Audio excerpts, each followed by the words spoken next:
भारत की रक्षा तैयारी अब सिर्फ ताकत नहीं, टेक्नोलॉजी का भी खेल है। जहां आसमान में गूंज रही है तेजस की गर्जना, वही जमीन पर डीआरडीओ गढ़ रहा है भविष्य का स्टेल्थ नेटवर्क।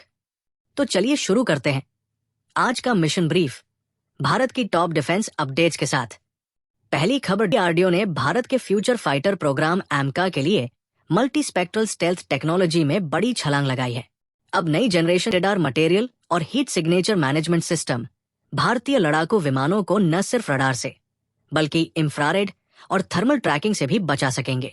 और हाइब्रिड बेस्ड रिसर्च सेंटर की मदद से अब एमका हवा में लगभग इनविजिबल बन सकेगा। साधारण शब्दों में कहें, अब हमारे फाइटर जेट्स दुश्मन के रडार के सामने गायब होने की ताकत रखेंगे। और जब बात अदृश्य ताकत की हो, तो अगली खबर उसी विरासत को आगे बढ़ाने वाले विमान से जुड़ी है। तेजस मार्क 1 भारतीय वायुसेना के लिए एक शानदार माइलस्टोन। तेजस मार्क 1 को अब एक 4.5 जेनरेशन फाइटर जेट मार्क 1 में आने वाले एसा रडार, नई एवियोनिक सिस्टम और इलेक्ट्रॉनिक वारफेयर सूट ने इसे एक मिनी एमका बना दिया है। इंडियन एयरफोर्स अब 97 नए मार्क 1 जेट्स की खरीद के लिए तैयार है, जो 2026 के बाद डिलीवरी लाइन में जुड़ेंगे। और खास बात, हिंदुस्तान एरोनॉटिक्स लिमिटेड अब हर साल करीब 24 तेजस जेट्स बनाने की क्षमता तक पहुंच चुका है। यानी मेक इन इंडिया अब सिर्फ नारा नहीं, उड़ान बन चुका है। लेकिन लड़ाई सिर्फ नए जेट्स की नहीं है, पुराने रिश्ते भी अब नए रंग ले रहे हैं। चलिए चलते हैं फ्रांस की ओर, जहां राफेल पर एक नई बहस छिड़ी है। रक्षा मंत्रालय ने 114 मल्टीरोल फाइटर जेट्स की जरूरत पर इनकम्प्लीट केस का झंडा उठा दिया है। यानी भारत अब फ्रांस से नए राफेल सीधे खरीदने के बजाय देसी मैन्युफैक्चरिंग पर जोर दे रहा है। डेसॉल्ट को भारत में हिंदुस्तान एरोनॉटिक्स लिमिटेड और प्राइवेट सेक्टर के साथ लोकल प्रोडक्शन पर काम करना होगा। सूत्रों के मुताबिक अगर ये करार आगे बढ़ता है तो राफेल का अगला संस्करण भारत में ही बनेगा।